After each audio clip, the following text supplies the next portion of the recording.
What is good, everybody? Welcome back to another Saints draft film review. This week, we are looking at the most polarizing player in this year's NFL draft, and it is Shedeur Sanders. Now, as of right now, as of me making this video, April 7th, it is the New Orleans Saints are actually the betting favorites to be the team to draft Shedeur Sanders. Now, of course, the Saints pick with that number 9 overall selection. And I think when you really take a look at it through the big picture of things, I think it makes a lot of sense for them to be the betting favorites because they need a quarterback, right? And if you look at the top 10 of the draft, there are really four teams that need a quarterback. You have the Titans, Browns, Giants, and the Saints, okay? Maybe you can throw the Raiders in there, but they did just trade for Geno Smith, so I think that pretty much disqualifies him. So, looking at it from the top, number one, the Titans are more likely than not going to select Cam Ward. I think they canceled their workout with Shedeur Sanders, and that pretty much all but guarantees that Cam Ward is going to be the guy for the Titans. Now, if you look at the Browns, I think that they are going to go with Travis Hunter, who is probably one of, if not the best player overall in this entire draft. So I think that that is where the Browns are going to go. And also, it's been reported from like Adam Schefter and I think Ian Rappaport that right now that is the way that the Browns are leaning. And so, really, that leaves the Giants as the only other team in that top 10 that need a quarterback other than the Saints. And this offseason, they signed Russell Wilson and Jameis Winston, right? So I really don't see them going the quarterback route either. I think maybe they go with Abdul Carter, a player who is really going to be a really good edge rusher in the NFL. So that leaves Shedeur Sanders on the board, and that leaves the New Orleans Saints there at number 9. Now, will they pull the trigger for it? I don't know, right? We'll see if they think that that is their guy, then go for it. But today we're going to take a look at a game from Shedeur Sanders. This is when they played Kansas this year, and Colorado actually lost this game, but it was a pretty close one. So I figured I'll pick this one just because it was actually a competitive game. Now, the thing with it trying to evaluate Sanders, it's really tough because their offense was just not very creative. They had so many throws like at the line of scrimmage or within like 5 yards of the line of scrimmage. I mean, so many throws, okay? And on top of that, their offensive line was putrid. So if you can find some plays where the an actual NFL play was ran, down the field and their offensive line wasn't, giving up an easy sack or an easy pressure, it's that's what you have to try and evaluate. And there's just not many plays to go on. I mean, there just really isn't. Even if you go back to the 2023 season, that's hard to evaluate too because their offensive line, believe it or not, was even worse. But with that being said, let's take a look at this game here from Shedeur Sanders versus Kansas from the 2024 season. All right, first one here, nothing too crazy, but I do like the way you can see him go through his progressions. Okay, you can see that head moving to his first, second, check down. Okay, I think initially up here he's trying to go up top, but this corner has, outside, or excuse me, he's playing cushion, right? Off coverage, so that's not going to be there. He looks at it, immediately looks away, looks for this little sit route over the ball or this hitch. That's not there. He sees 44 closing in on it, right? And then guess what? That's fine. We'll live to see another play. We'll hit our check down back here and get what we can, right? Not very successful in terms of yardage, but there is a horse collar tackle as right there as you can see. But again, you just like to see him kind of getting through his progressions, right? Not rushing things. Footwork's not rushed, just going through his progressions like he should. Just one, two, check down. All right, next one here. He ends up taking off for some yards. He's not the most athletic quarterback you've ever seen, but he can definitely take off when need be and get you, some yards just like he does on this play. But in this play particular, I'm not sure why he didn't throw uh the intended play here. It looks like they're trying to go with like an escort sort of screen to the running back down here. But basically we got clear out. Then we kind of got this guy leaking out here in the flat, almost like he's escorting the running back or going to be the lead blocker. And then we got the running back on the swing.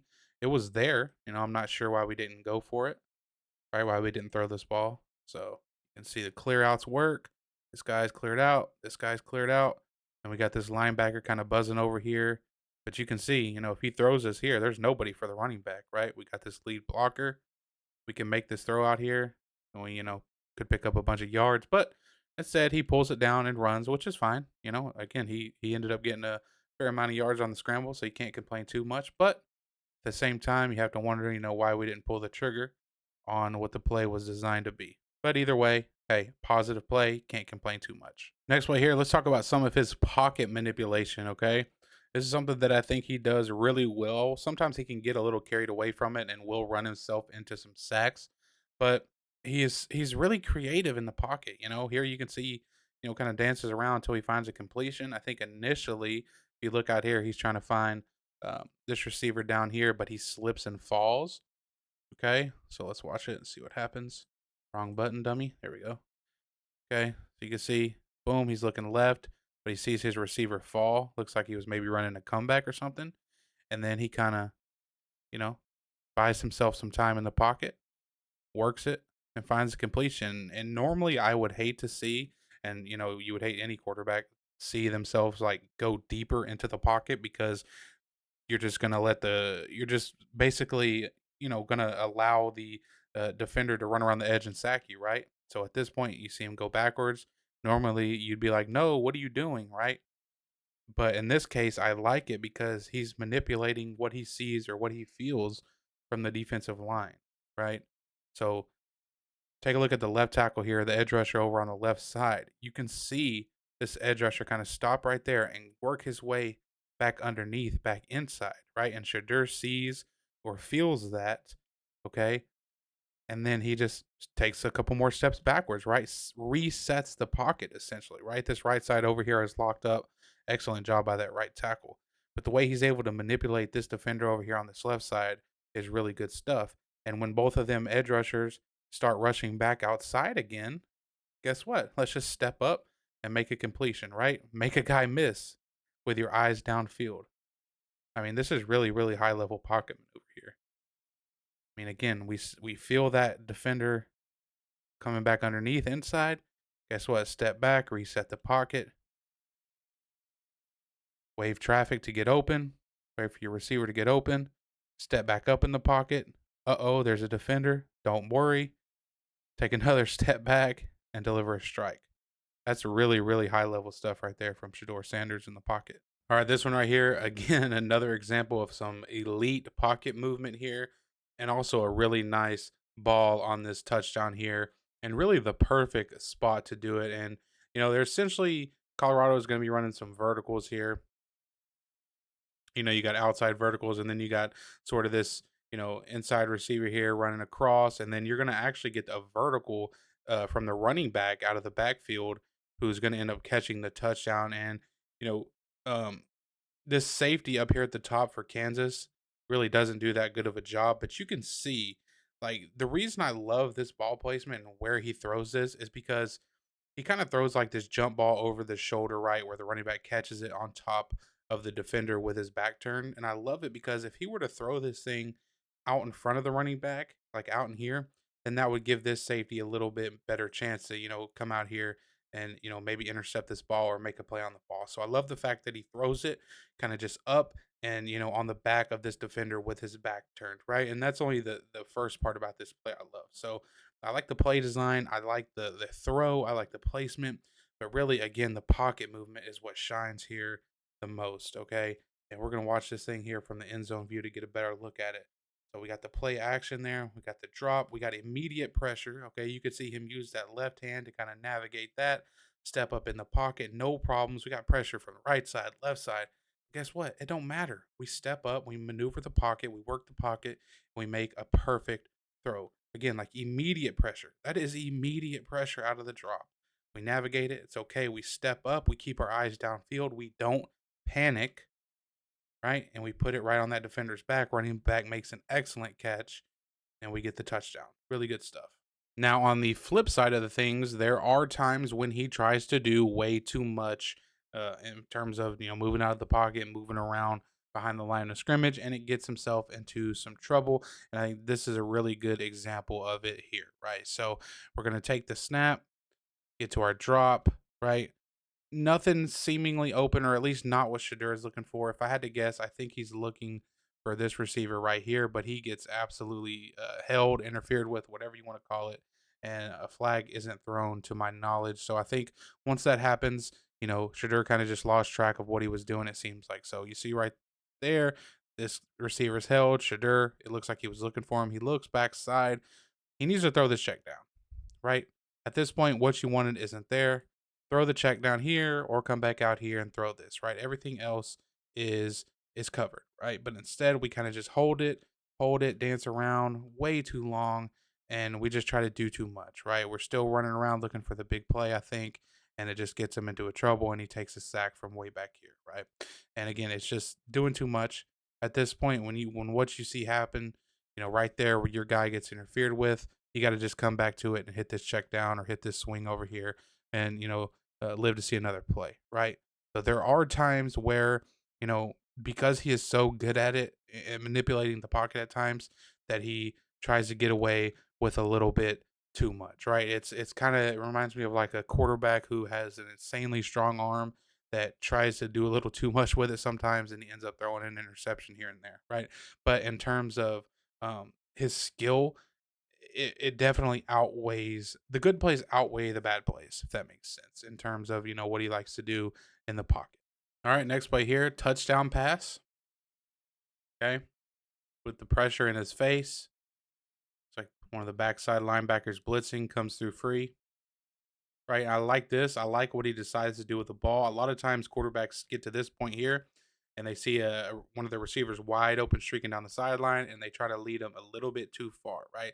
They try to throw this thing sort of out here, just looking for the guaranteed touchdown. But in this case, Shedeur doesn't do that, right? He drops it off sort of in this safe zone and doesn't allow this defender to get there to make a play on the ball, right? If he were to throw this thing out here, this defender has the range and the angle to make a play on the ball, whether uh, and on the flip side, if he throws it out here, which he didn't, or which he did, excuse me, it doesn't really allow him to make a play on the ball. So you can see where he puts this thing, right? Nice and safe over the underneath defender, but not quite far enough to where the over the top defender has a chance to make a play on it, right? So you can see just by where this defender is right now, where the ball is caught, if he were to throw this thing out here towards the end zone, looking for the surefire touchdown, this guy could have made a play on it pretty easily. So love the ball placement, love the decision with the pressure in his face, kind of like a fadeaway, like fadeaway jumper type of throw there. And again, love the ball placement, love the decision to place it right there and instead of trying to put it out front for a touchdown. And you can see, the receiver makes the guy miss, and it's a touchdown either way. Next play here, nice throw down here to the bottom of the screen on this sort of hinge route. Okay, with again, you guessed it, pressure. And again, nice job manipulating the pocket, right? Pressure coming from his left side. Watch him kind of just get this little sidestep, move the pocket towards his right side away from the pressure, right? It's that little sudden move right there. Let's see. Right there. Okay. And deliver this thing on time with a little bit of anticipation. Where he waited until he couldn't have waited a second longer because he would have been sacked from behind, right? Or at least hit from behind. So he lets this thing go right now. Right. Receiver just now coming out of his break. Look where he puts it too, where only the receiver can get it, right? You know, I know there's some arm strength concerns, but I think he can make, every throw that you need him to in an NFL game without any problems, right? Does he have Aaron Rodgers' arm? No. Does he have Anthony Richardson's arm? No. But he has a good enough arm. Okay? I mean, this is really good coverage down there at the bottom of the screen on this route. And again, you can see him put it where only his guy can get it. So I think this play right here is just a perfect example, right? You get the pocket manipulation, pocket movement, right? Pressure from his left, that's fine. We'll move over to the right, let this thing go, put some zip on it, throw an accurate ball. That's really good stuff. All right, next one here, and probably the final one we will look at. This is a 3rd and 16. You see fourth quarter, 6:38 left to go. Colorado's down a couple scores, right? And now this is where, maybe the arm strength conversation could get interesting, right? Again, it's 3rd and 16. Colorado really needs a big play here. Okay. Now, this is read well, right? This is the right read. Okay. We have basically 4 verts. Okay, with sort of like a little bit of a switch release down there at the bottom, if that's what you want to call it. We have this guy, the more inside guy, wide open. Shedeur sees it. He lets it go right now. he gets some umph on it now. Like he's able to, he does have pressure once again. Big shocker there, right? But he is able to kind of get his hips into it, into the throw, and it makes it. But simultaneously, the DB makes a play on the ball as well, and you can see what happens, right? So the ball makes it to the receiver right there, right? But at the same time, also DB is able to make a play on it. Now, if he had a little bit stronger arm, maybe this is a touchdown, right? Like we've seen some quarterbacks, especially at the NFL, put this thing on a rope, and this is 100% a touchdown. You could see the ball kind of, doesn't have too much zip on it. Listen, I'm not just. I think it's fair criticism here, right, in terms of the arm strength stuff. And again, I said earlier, I think he can make all the throws you really need him make on a normal game by game basis, right? But in this situation, third down and 16, it's kind of special circumstances. But again, plays like this, are going to be talked about in teams' draft rooms and scouting departments, right? Like, a stronger arm quarterback probably makes this throw, and this probably ends up being a completion. And again, not to say I don't think Sanders can be a good quarterback or his arm's not strong enough. I'm just saying, in special situations like this, you know, we've seen quarterbacks make this throw and it ends up being a touchdown, right? But again, those are like we're talking the highest level of arm talent in the league, like the Mahomeses, the Josh Allens, those type of guys. So that is going to do it for the Shedeur Sanders film review. Listen, I think if he is there at 9 and the Saints brass like him, I think you take the swing. I think you keep swinging on quarterbacks until you hit a home run. I appreciate you guys watching. Peace.